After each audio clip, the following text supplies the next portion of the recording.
আসসালামু আলাইকুম। প্রিয় বন্ধুরা, আপনারা কেমন আছেন? আশা করি সবাই ভালো আছেন। এই যে একটা লাইভ ভিডিও করতেছি, কারণ কি বেশ কিছুদিন ধরে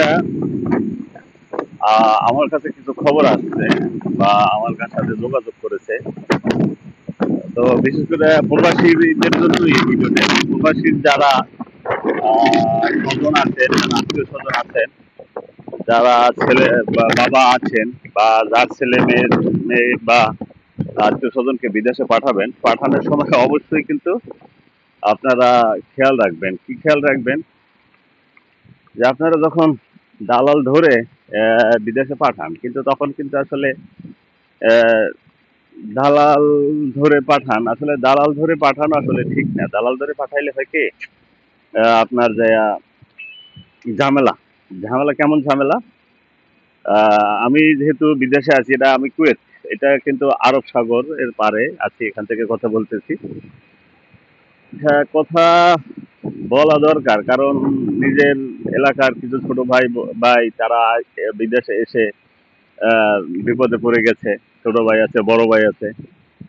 কারণ কি, তখন যখন তারা আসছে, তখন কিন্তু তারা যোগাযোগও করে নাই, কিছু না। এখন আসার পরে অনেকেই যোগাযোগ করছে, বিপদ যখন ঘনিয়ে আসছে।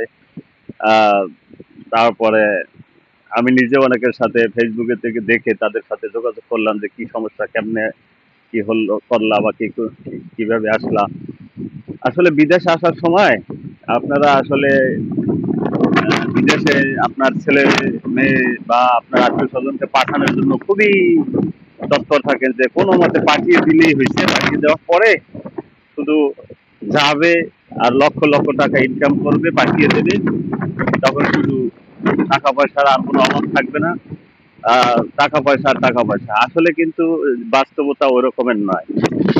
আপনি যখন বিদেশে পাঠাবেন, পাঠানোর সময় অবশ্যই আপনি নির্দিষ্ট এজেন্সি যারা আছে, বিশ্বস্ত এজেন্সি, তাদের মাধ্যমে আপনারা করেন কি, থার্ড পার্টি ফোর্থ পার্টি যত পার্টি আছে, মনে করেন ওনার সাথে এজেন্সির যোগাযোগই নাই। এজেন্সি থেকে এক দালাল, তারপরে আর এক দালাল, তারপরে দালালের আত্মীয়, এইভাবে আপনারা বিদেশে আসেন।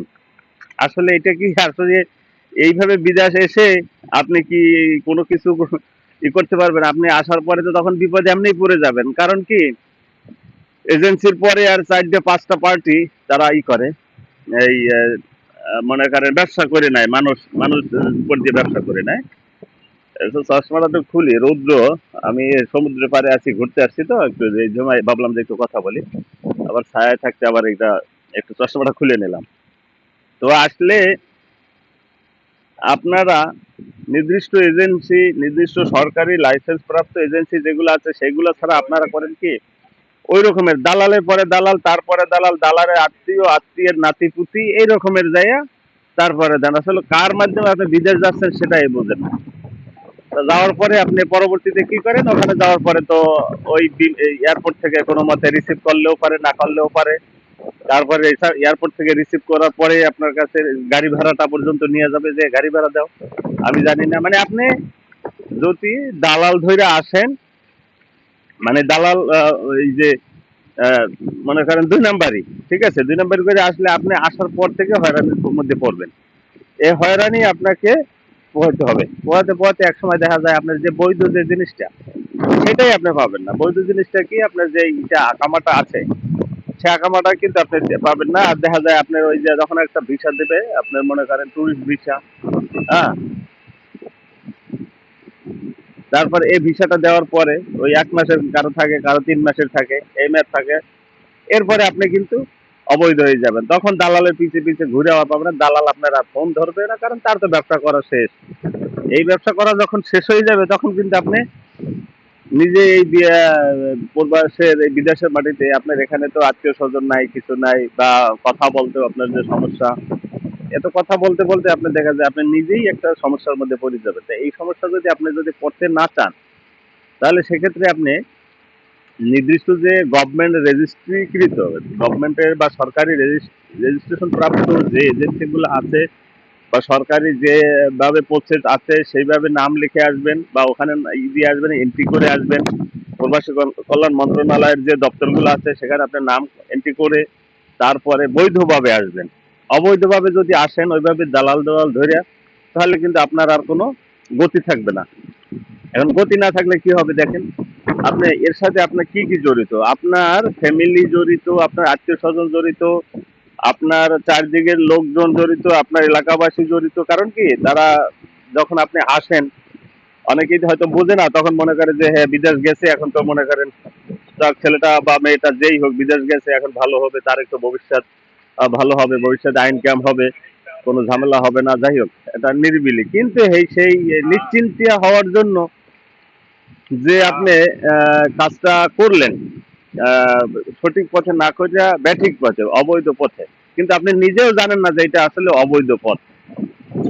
কারণ কি, এই অবৈধ পথটা আপনি যদি জানতেন তাহলে আপনি পাড়া দিতেন না। এখন আপনি পাড়া দিয়ে ফেলছেন অবৈধ পথে না যাই না, এবং এত অন্ধবিশ্বাস করছেন, এত কথা শুনে আপনি মোটামুটি একেবারে হয়ে গেছেন। উম, খুবই আপনি মুগ্ধ হয়ে গেছেন তার কথায়, দালালের কথায় আপনি একেবারে এত খুশি হয়েছেন, একেবারে টাকা পয়সা 5 লাখ 10 লাখ যা চাই দিয়ে একেবারে সুন্দর করে আহ, চলে আসছেন বিদেশ। বিদেশ আইসে এখন দেখতেছেন যে আমি কোন বিদেশ আইলাম, এখন তো আমি অবৈধ। অবৈধ মানে কি, আপনার জেল, চপর জেল, জেল পুলিশ ধরে জেলে ঢুকাই রাখবে, তারপর আবার দরকার কিছুদিন পরে আবার পাঠাই দেবে। তো এই যে আপনি যে হয়রানির মধ্যে পড়বেন, শুধু এটা আপনার ব্যক্তি হয়রানি বা শারীরিক হয়রানি না, দেখা যায় যারা বিদেশ আসে কারা, বিশেষ করে মধ্যপ্রাচ্য বা ইউরোপেও কিছু মানুষ যায় অবৈধ পথে। বাদ দেয়, মধ্যপ্রাচ্যের দেশগুলোতে যারা আছে তারা আসলে অধিকাংশই গরিব মানুষই আসে এখানে। যাদের টাকা পয়সা বেশি আছে তারা আসে না, খুব কম। তারা হয়তো বা তাদের ব্যবসা বাণিজ্য থাকতে পারে এই রকমের, কিন্তু যারা কর্ম শ্রম দিতে আসে তারা কিন্তু এই যে টাকা পয়সাগুলো আপনারা কিন্তু কি করে নিয়ে আসেন, ধার দেনা করে, জমি বন্ধক, গরু বেচা, জমি খারাটায় রেখে, জমি বেচা, গাছ বেচা, বিভিন্ন ভাবে আপনারা এই টাকা পয়সাগুলো নিয়ে আসেন, টাকা পয়সাগুলো দিয়ে আসেন। এখন আসার পরে আপনি যখন দেখতেছেন যে এখানে আপনার জীবন জৈবন সবই চলে গেল, আপনি টাকাও গেল, আপনার ইয়াও গেল, আপনি অবৈধ হয়ে গেলেন, যে কিছু টাকা ইনকাম করবেন সেটাও পারতেছেন না। তখন আপনি 2 মাস 3 মাস পরে, এর মধ্যে 2 মাস 3 মাস ধরে আপনার দালালে ফোন ধরবে, কোনো সমস্যা নাই, যে হ্যাঁ ভাই দিতে আসি, অসুবিধা নাই, আপনি চিন্তা করেন না, আপনাকে কাজ দিতেছি, আপনাকে আপনার ইয়ে দিতেছি, আকামা দিতেছি, আপনার সব কিছু দিয়ে দেবো, সব কিছু ঠিক করে দেবো, কোনো সমস্যা নাই ভাই, আপনি চিন্তা করেন না। এখন চিন্তা করেন না করতে করতে কিন্তু আপনার কিন্তু চিন্তা থাকবে, আপনার কিন্তু চিন্তা বেড়েই চলেছে। কারণ এই দেখেন বাতাস, আবার বাতাস, আর কিন্তু দেখেন এটা কিন্তু সমুদ্র, ঠিক আছে, ওই যে সমুদ্র বিভিন্ন দিকে, সমুদ্রের মধ্যে এই যে কিন্তু এই যে আবার এখানে আবার স্পিড বোর্ডের এখানে ঘাট আছে, প্রমোদ তরি আছে অনেকগুলো, প্রমোদ তরিগুলো এখানে রাখা আছে, এখান থেকে তারা প্রমোদ তরিতে ঘুরে। এখন এই যে আপনি 2 মাস 3 মাস ধরে আপনি যে তার পিছনে ঘুরতেছেন, তারপর দেখা যায় 3 মাস হয়ে যাচ্ছে, তারপরে আপনার ফোন ধরাই বন্ধ করে দিবে। তারপরে কি হবে, আপনি কি করার আছে আপনার, আপনি তখন এখানে পালিয়ে থাকবেন, তখন খুঁজবেন যে কে আত্মীয় আছে, কে পরিচিত আছে, এলাকার আছে, দেশের আছে, তার কোনো মতে নাম্বার, ফেসবুক, এখন তো যোগাযোগ করা যায়, ফেসবুক আছে, বিভিন্ন ভাবে যোগাযোগ করতে পারেন, হোয়াটসঅ্যাপ দিয়ে, ইমো টিমো দিয়ে, যেভাবে যোগাযোগ করে আপনি কি করলেন, তার কাছে বললেন যে ভাই, আর সে বললো যে ঠিক আছে তুমি তো আসতে পারো এখানে আমার এখানে, কিন্তু ভাই তুমি খাও দাও থাকো, আমি তোমার খাওয়া দাওয়া দেবো, কিন্তু তোমাকে তো কাজ দিতে পারবো না, কারণ তুমি তো অবৈধ। এই যে অবৈধ জিনিসের আসলে, যে এখানে বিদেশের মাটিতে আপনাকে অবৈধ হয়ে গেলে আপনাকে কেউই আসলে এটা দেবে না, আপনার দায়ভার নিতে চাবে না কেউ, মানে আপনার দায়িত্ব কেউ নিতে চাবে না, তখন আপনাকে ঘুরতে হবে এইটাই। আপনি যখন আসবেন আপনি এই দেখা যায় যে আপনার বেশি আছে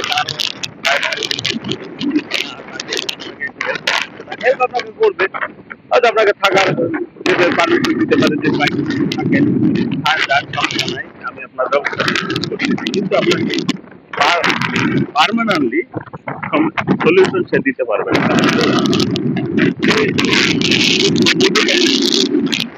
নিজে কি করতে পারবে এই দেশে তো আপনি ওই রকম একটা যে আপনি ম্যানেজ করার চিন্তা নেই, ম্যানেজমেন্ট আপনি ম্যানেজমেন্ট তারপরে সেটা যদি আপনি আপনার সাথে কাজ করাই দিতে হবে কাজ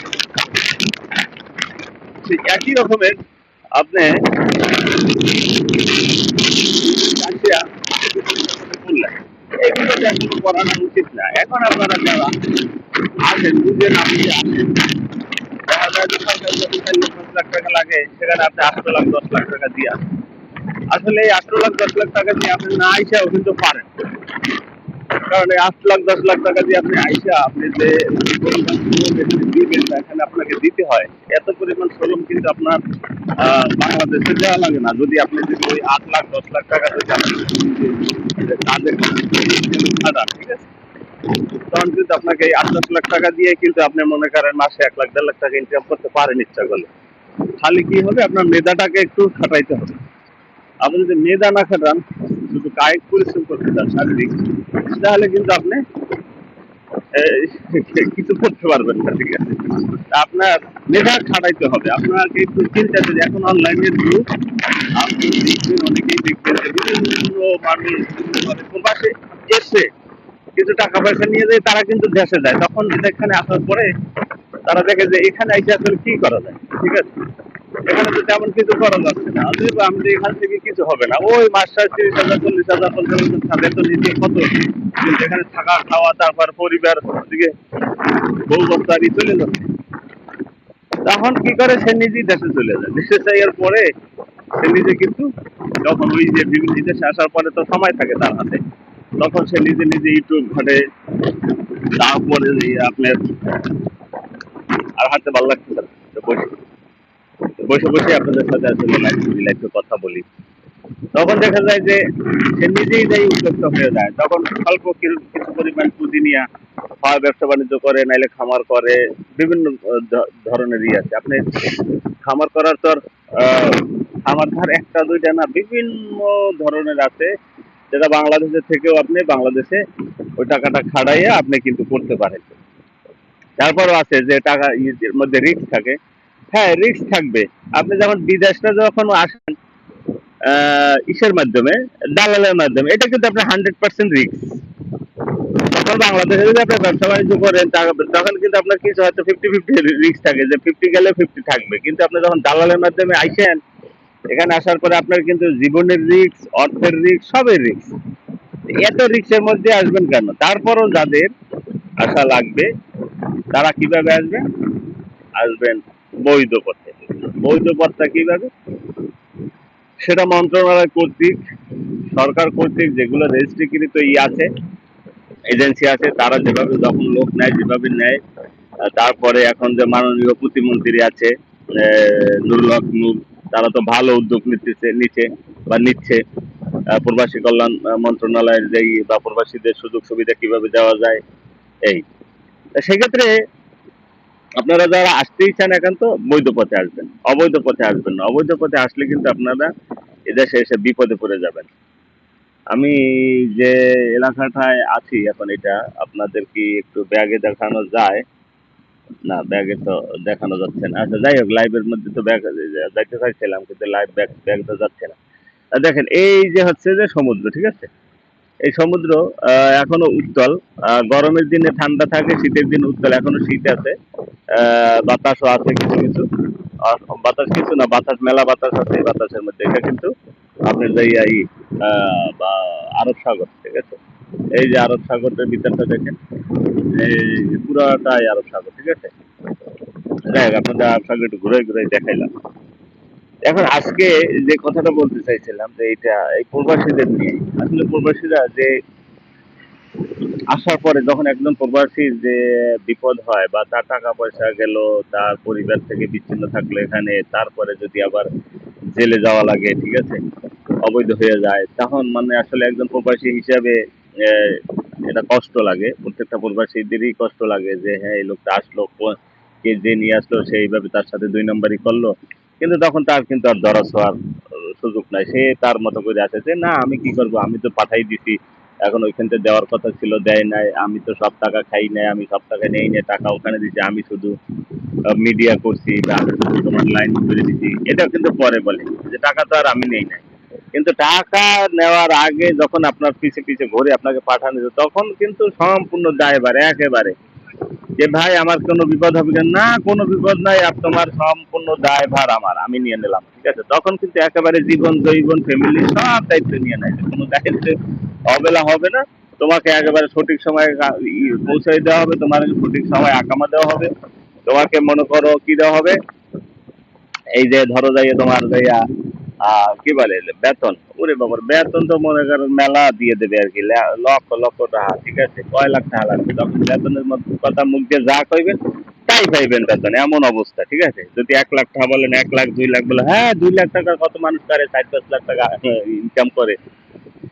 এই কথা শুনে আপনি যখন 4-5 লাখ টাকা ইনকাম করে যান, 2-3 লাখ টাকা, যে মাসে 2 লাখ টাকা 3 লাখ টাকা, এখন আমি 10 লাখ টাকা দিলে সমস্যা কি? আমার তো 3 মাসে উঠে গেছে, 5 মাসে উঠে যাচ্ছে 10 লাখ টাকা। এরপরে যা থাকবো তা তো শুধু লাভের লাভ। আসলে ভাই বেশি লাভ খুঁজতে যাবেন না, বেশি লাভ খুঁজতে গেলে সমস্যা আছে। লাভে লোয়া বায়, সেটা একটা কথা আছে না, ঠিক আছে। কিন্তু লস যখন হয় তখন কিন্তু আর লোয়াটা কিছু পায় না, সব তখন নিজেরই লস যায় এবং নিজের ফ্যামিলি বিপদে পড়ে, ঝামেলার মধ্যে পড়ে। এই দাদা আজকে লাইভে আসলে এই প্রবাসীদের নিয়ে এই কথাগুলো বলার জন্য আসলে আমি লাইভ করছি। বেশ কয়েকজন আমার এলাকার ছোট ভাই, কয়েকজন সৌদিতে, কিছু দু একজন আছে কাতারে, এরকমের ঝামেলার মধ্যে পড়ছে, আরো কিছু আছে দুবাইয়ে, ঠিক আছে। এরা যে সমস্যার মধ্যে যারা পড়ছে, তা এরা বুঝতে পারে না, এখন না বুঝিয়া এখন আইসা পড়ে এখন দেখে যে আকামা পাচ্ছে না অবৈধভাবে, এখন চুরি চামারি করে কোনো মতে আছে। এবং ওই যে কি বলে, কোনো মতে ওই, রাতে রাতে কিছু ডিটোমিটি করে কোনো মতে খাবারের টাকা পয়সা জোগাইয়ে চলতেছে। এখন আরো টাকা লাগবে বাংলাদেশ থেকে, যদি বৈধ হইতে হয় তাহলে এখানে আবার কইরা সেই দেখা যায় আর 2 লাখ 3 লাখ টাকা লাগবে, এটারে আবার পারমিট নিয়ে মনে করেন বৈধ করতে। এখন এই বৈধতা যদি আপনারা একটু চিন্তা করেন, তাহলে জিগাইলাম আমি, বলছি যে তাহলে যে আসার আগে যে আসলা তখন কি করলা, এটা কি কেন কিভাবে তখন বুঝি না আসলে, তখন অমুকের কথায় তো বিশ্বাস করে ফেলেছি, আমার আত্মীয় হয়, আত্মীয়র আত্মীয়, আত্মীয়র পরিচিত, আত্মীয়র বন্ধু, হ্যাঁ মামাতো ভাইয়ের বন্ধু, মামার ভাইরা, অমুক তমুক কত কিছু, ঠিক আছে। এইরকম তা আশা আইসা তা ভাবলাম যে এখন যে এত বিশ্বাস করে ফেলাইলা, এখন আইসা তাহলে কি করলা। এখন কি করবে, এখন কিছু করার নাই, এখন ফোন ধরে না, এই নাই সেই নাই, এখন কেউ ফোন ধরে না, এখন আমার বিপদের শেষ নাই, এখন আমি পালাই পালাই আছি। এখন যে কোনো সময় ধরা খাইয়ে গেলে তো জেলে যাইতে হবে, জেল টেল খাইতে তারপরে পাঠাই দেবে দেশে। এখন গেল, টাকাও গেল, এই যে এদিকে সময়ও গেল। এখন এই যে মনে করেন 8 লাখ 10 লাখ টাকা, আসলে এই টাকা কি আসলে কোন কথা? যাদের কাছে টাকা আছে তাদের কাছে তো 8 লাখ 10 লাখ টাকা কোনো ব্যাপার না, কিন্তু যারা এই মধ্যপ্রাচ্যের দেশগুলোতে আসে এভাবে টাকা পয়সা খরচ করে, আসলে তাদের কাছে তো অনেক এই টাকা, ঠিক আছে। যে যারা আসবেন ভবিষ্যতে, তারা এই ব্যাপারগুলা মানুষের কাছ থেকে দেখে, চারদিকটা দেখে শিক্ষা নেবেন, ঠিক আছে। শিক্ষা যদি না নেন তাহলে কিন্তু আপনি এই এমন ইতে পড়বেন যে এখান থেকে আপনার জীবন কিন্তু হেল হয়ে যাবে। কারণ কি, যারা আছে এখানে তাদের তো আসলে একবার এই লস কিন্তু কাটতে ওঠা সম্ভব না তাদের জন্য। সম্ভব, আল্লাহ যদি সম্ভব করে দেয় তাহলে তো সম্ভব, কিন্তু আপনি স্বাভাবিক পর্যায়ে এখান থেকে আসলে ফিরে আসা এবং এতগুলো টাকা লস দিয়া সেগুলো আবার রিকভার করা, আসলে মধ্যবিত্ত বা নিম্ন মধ্যবিত্ত ঘরের লোক যারা আছে তাদের জন্য যে কতটা পরিশ্রমের বা কষ্টের, সেটা আসলে আমরা নিজেরাই জানি। আমরাও মধ্যবিত্ত ঘরের লোক, ঠিক আছে। তাদের আজকের ভিডিও পুরোটাই আসলে প্রবাসীদের জন্য, এবং প্রবাসীদের যারা ফ্যামিলি আসে বাড়িতে, বা যারা পাঠা হবার চেষ্টা করতেছেন, নিয়াত করতেছেন যে হ্যাঁ আমার ছেলে যাবে বিদেশ, আমার মেয়ে যাবে বিদেশ, কিন্তু ভেবে চিন্তে পাঠাবেন, কারণ আপনার চারদিকে খোঁজ নেবেন, খোঁজ নেওয়ার পরে দেখবে যে কত মানুষ আসলে কত বিপদের মধ্যে পড়ে এভাবেই করতেছে, ঠিক আছে। যদি এই বিপদে যদি পড়তে না চান তাহলে আপনি কিন্তু আপনি ওই সঠিক পন্থায় আইসেন, সঠিক পথে আইসেন, সঠিক পথে না আসলে আপনার বিপদ পিছু ছাড়বে না। টাকা পয়সাও যাবে, জেলও খাটবেন, পরবর্তীতে সব শেষ।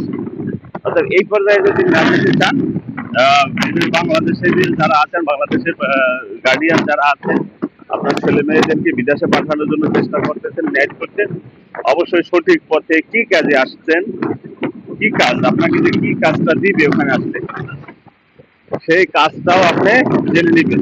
ঠিক আছে, আপনাকে যদি আরবিতেই দেখায়, আপনি ওটা দরকার ট্রান্সলেট করে দেখে নিতে পারেন যে আসলে কি কাজটা আমাকে দিচ্ছে। ঠিক আছে, যাদের সেটা আপনি বাংলায় করে দিতে পারেন, বা যারা আছে পুরানা তাদের কাছ থেকে তথ্য নিয়ে আপনি তারপরে আইসেন, এছাড়া আপনি আইসেন না। তাছাড়া আসলে আপনার বিপদ কিছু ছাড়বে না।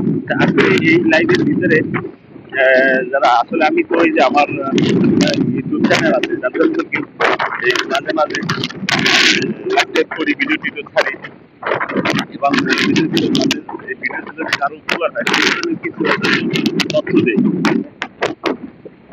এই তথ্য দিয়ে যদি আপনাদের উপকার হয়, কারণ আপনারা যারা ভুলভাল করে তো হঠাৎ করে চলে আসেন, চলে আসার পরে বিপদে আর শেষ থাকে না। আর রৌদ্র আসলে এখানে দেখেন, ওই যে সমুদ্র, হ্যাঁ ঠিক আছে, সমুদ্র, ওই যে রৌদ্রের আর শেষ নাই। ঠিক আছে, রোদ হাঁটা যাচ্ছে না, গরম নাই, কিন্তু বাতাস আছে প্রচুর, এই বাতাসে আসলে বেশিক্ষণ হাঁটা যাচ্ছে না রাস্তার মধ্যে মধ্যে আর কি। যাই হোক বন্ধুরা, আপনারা যারা এই ধরনের কাজে করে বিপদের মধ্যে আছেন, তারা আসলে বিপদ থেকে আসলে উদ্ধার হবেন কিভাবে, সেটা একমাত্র আল্লাহই জানে। এখন যারা বিপদে পড়ছেন তাদেরকে আল্লাহ তাআলা বিপদ থেকে হেফাজত করুক, এটা বলি। আর যারা এখনো আসেন নাই, যারা এখনো আসেন নাই, তারা যাতে এই ধরনের বিপদে না পড়েন, ভুলের মধ্যে না থাকেন, তাদের জন্য দোয়া করি। এবং আপনারা অবশ্যই একটু সতর্ক হবেন, সচেতন হবেন, কারণ সচেতনতাই কিন্তু আপনার জীবনকে সেভ করতে পারে, আপনার ভবিষ্যৎকে সেভ করতে পারে। আপনি সচেতন থাকবেন না, আপনি কিন্তু পড়ে যাবেন মহাবিপদে। আজকে আসলে এই লাইফটার মধ্যে আরো কিছু কথা বলার ছিল, এখন আর বলতে ভালো লাগছে না, হাঁটাহাঁটি করতেছিলাম এই। তো আপনাদের যদি কারো কোনো তথ্য জানা থাকে এই বিদেশে আসার জন্য, আহ, বিদেশে আসতে হলে কোথায় কোথায় কি করা লাগবে, অবশ্যই আমাকে আমার সাথে যোগাযোগ করতে পারেন। আমি হয়তো বা আপনাদেরকে সঠিক পথটা দেখাতে পারবো, সঠিক সাজেশনটা দিতে পারবো। আপনার চাইলে আপনারা কমেন্ট করে জানাইতে পারেন, অবশ্যই আমি আপনার এটার উত্তর আমি দেব, যে কোন পথে গেলে আপনি আসলে ই হবেন না, ধোকায় পড়বেন না, বা দালালের খপ্পরে পড়বেন না। সেজন্য আপনাদের জানায়েন, যার যার যদি আর কারো উপকার হয় সেটাই কাম্য। যদি এবং কারো যদি কোনো সহযোগিতা লাগে, বিশেষ করে আমি তো কুয়েতে আছি, কুয়েতেও আসলে এ ধরনের ঝামেলা আছে, মানুষ আসার পরে পরে বিপদে পড়ে যায়। হ্যাঁ, এখন সেই জন্য সচেতনতামূলক হিসাবে আসলে এই লাইভটা করলাম। যাদের আপনার যদি কোনো উপকার হয় তাহলে সেটাই ভালো। আর তথ্য যদি দরকার হয় অবশ্যই কমেন্ট করে জানাবেন কি তথ্য চান, বা বিদেশ আসতে গেলে কি কি লাগবে, কমেন্টে জানাইতে পারেন। এবং দালাল দালাল ধরা বাদ দিয়ে অরিজিনাল এজেন্সির মাধ্যমে আসবেন, তাহলে আপনি সমস্যা হবে না। আমি একটু ছায়ার দিকে যাই, গাছপালা আছে, গাছের পালার দিকে যাই। আরে কি সুন্দর রে, দেখেন এই যে গাছ সুন্দর বইয়ে দিচ্ছে। এই যে এখন একেবারে মনে হচ্ছে বাংলাদেশে আসছি, গাছের নিচে বসে, এই যে গাছের উপরে বইয়ে পড়ছি, আর এই যে হলো গাছ। ঠিক আছে, এই যে দেখেন, এদিকে রাস্তা আছে, রাস্তা দিয়ে গাড়িগুলো যাচ্ছে। এই যে সমুদ্রের পাড় দিয়ে বীজ সুন্দর করে সাজানো আছে, আর যে আপনার যে গাড়ি পার্কিং এর ব্যবস্থা করা আছে। এই দিকটা হলো রাস্তা, মেইন রোড না, এটা সমুদ্রের পাড়ের রোড, তবে প্রচুর গাড়ি ঘোড়ার চাপ আছে, গাড়ির চাপ আছে। তো কারা কারা আছেন দেখি, হ্যাঁ, আপনাদের মতামত জানাই দেন, কি কি মতামত লাগবে, আমি মতামত দিতে আছি। আপনার যদি কিছু জানার থাকে অবশ্যই জানাই দিয়েন। আল্লাহ ভরসা, আমি আপনাদেরকে দেওয়ার চেষ্টা করব, উত্তর দেওয়ার চেষ্টা করব। আর কারো যদি কোনো কিছু তথ্য জানতে মনে চায় বা কারো যদি উপকার হয় সেই হিসাবে আপনি কথা বলে আসলে যোগাযোগ করতে পারেন। কমেন্ট করেন, আমি আপনার সাথে এটা কমেন্টে রিপ্লাই দিয়ে দেবো, বা তারপরে যদি যোগাযোগ করার মতো দরকার হয় অবশ্যই আপনাদেরকে যোগাযোগ করবো। কিন্তু সাবধান, প্রবাসী থেকে দালাল, প্রবাসী আসতে গেলে, বিদেশে আসতে গেলে দালালের খপ্পরে পড়বেন না। আপনার জীবন তামা তামা হয়ে যাবে, ঠিক আছে? দালাল আসলে দালালি আসলে এটা কথাটার ভিতরে বাংলাদেশে এটা আসলে দালাল হলো একটা মিডিয়া। মিডিয়া গেছে এখন আসলে এটা সারোবার অবস্থা হয়ে আর গেছে, আসলে মানুষের ক্ষতিকারক হয়ে আসলে এদের উপকার করার কথা, মানুষের উপকার করে কিছু, হ্যাঁ ঠিক আছে, সে যদি এই কাজ করে সে কিছু অর্থ তো উপার্জন করবেই, কিন্তু আপনাকে তো আসলে সঠিক জায়গাটায় নিয়ে পৌঁছাই দেওয়ার কথা। কিন্তু সঠিক জায়গায় যদি আপনি পৌঁছাইয়া না দেন, তাহলে আপনি কি করলেন? তাহলে তো আপনি মানুষের ক্ষতি করলেন। তো এইভাবে ক্ষতি করে আসলে কি কিছু করা যায় বলেন?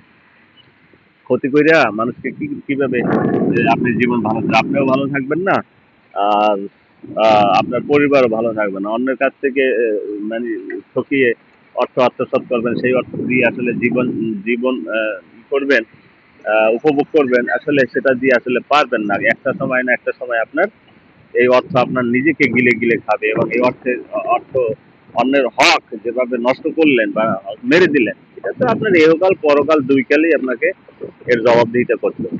অতএব দালালদের উদ্দেশ্য কিন্তু কথা বলি, আপনারা যা দালালি করেন করেন ভাই, কিন্তু মানুষের সাথে এতটা প্রতারণা করেন না যে মানুষকে এত বিপদে ফেলে দিয়েন না যে মানুষ যে আপনার যেটা কথায় সে বিশ্বাস করে এখন তার জীবনটাই শেষের দিকে, বা জীবনের আহ, এমন পর্যায়ে নিয়ে পৌঁছাই দিলেন সে আসলে ওখান থেকে আর ঘুরে দাঁড়ানোর মতো, কারণ প্রত্যেকেরই ফ্যামিলি আছে, বউ বাচ্চা আছে, ফাদার মাদার আছে, মা বাবা আছে।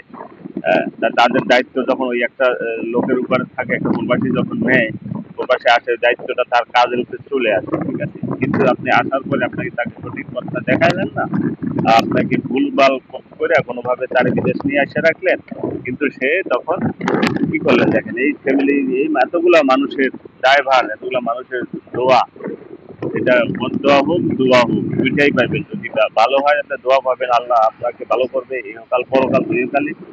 আর যদি আপনি যদি খারাপ নিয়ে আসেন, তার হক নষ্ট করলেন, এবং সাথে সাথে কতগুলা মানুষের জীবনকে একটা ঝুঁকির মধ্যে ফেলে দিলেন। সেজন্য দালাল ভাই যারা আছেন তারাও একটু সাবধানে থাকেন, বা ভালোভাবে কাজ বাজ করে যদি তাদেরকে নিয়ে আসেন উপকার হিসাবে আহ, নিয়েন, তার বিনিময়ে কিছু পারিশ্রমিক নিয়েন, সমস্যা নাই। কিন্তু তাদেরকে একেবারে এইভাবে, যে আমার জানা মতে আমি নামই বলতে পারি এখন কারা কারা তো কোথায় কোথায় আছে, এই যে মধ্যপ্রাচ্যে আমার এলাকার, বিশেষ করে আমার এলাকা বা বৃহত্তম ডিস্ট্রিক্টের মধ্যে যারা আছে, ঠিক আছে, বরগুনার বিশেষ করে আমি এটা জানি, কিন্তু তারাও আত্মীয় স্বজন ধরে ধরেই আসছে, আত্মীয়র সাথে আত্মীয়, তার আত্মীয়, দালালের দালাল আর কি। উনি আসলে কি, উনি আসলে এজেন্সি চেনে না, এজেন্সির নামও জানে না, কিন্তু উনি তখন দায়িত্ব নিয়ে নিয়েছে পুরোটাই আমার, আমি আমি একেবারেই সব আপনাকে একেবারে লক্ষ লক্ষ টাকা বেতন ধরাই দেব। এভাবে বেতন ধরাইয়েন না, মানুষকে এভাবে হয়রানি করেন না। এটা হলো মূল কথা। তারপরও সবাই ভালো থাকবেন আর কি, সকলের জন্য শুভকামনা রইল, দোয়া রইল। আর যারা আসবেন কুয়েতে আসার আগে অবশ্যই দেখে নেবেন কাতার, সৌদি আরব, বাহরাইন, ওমান, আবুধাবি, ঠিক আছে, জর্ডান মর্ডান, যেখানে যান মিশর টিশর, ঠিক আছে, যাই, যাওয়ার আগে অবশ্যই আপনি সঠিক পথে আসতেছেন কিনা, সঠিক কাজে আসতেছেন কিনা, কি কাজে আসতেছেন, দেখা যাচ্ছে আপনাকে কাজগুলো সুপার করবে, আসার কথা পরে দেখবেন যে আপনি পরে আছেন মরুভূমিতে, ঠিক আছে? এই তা ওই রকম যেন না হয়। তো যাই হোক, আজকে এই লাইভে আসলে এখানে এই লাইভটিতে আসলে প্রবাসীদের নিয়ে কথা, এবং প্রবাসীর গার্ডিয়ান, এটা সব আসলে প্রবাসী তো প্রবাসী না, গার্ডিয়ানরাও এর সাথে জড়িত হয়ে গেছেন। তাদের ব্যাপারেও বলা আছে, এবং দালাল ভাইরাও আছেন, দালালের জন্য বলা আছে সাবধানতা করে অবলম্বন করে। সকলের জন্যই আমি মনে করি সচেতনমূলক ভিডিও। আজকের ভিডিও আর এখন আর বাড়াম না, এখন আর বেশি হাঁটাহাঁটি করা চলবে না। বসে পড়ছি অনেক সময় জানি যে গাছের লাগে হেলান দিয়া। তো সবাই ভালো থাকে আর কি। বাতাস, প্রচুর বাতাস, এবং এখানে আসলে রৌদ্র আছে, রৌদ্র ঠান্ডা ঠান্ডাও অনুভব করতে। এই দেখেন গাছের নিচে সুন্দর মতো গাছ, হ্যাঁ, এই যে শীত যে এখনো আছে এই জন্য গাছ সবুজ আছে। আর গরমের সময় কিন্তু এটা লাল হয়ে ইয়া লাল হবে না, আর বলতে কি ওই যে মরার মতো হয়ে যাবে আর কি, শুকিয়ে যাবে আর কি, পাতা পাতা সব থাকবে না।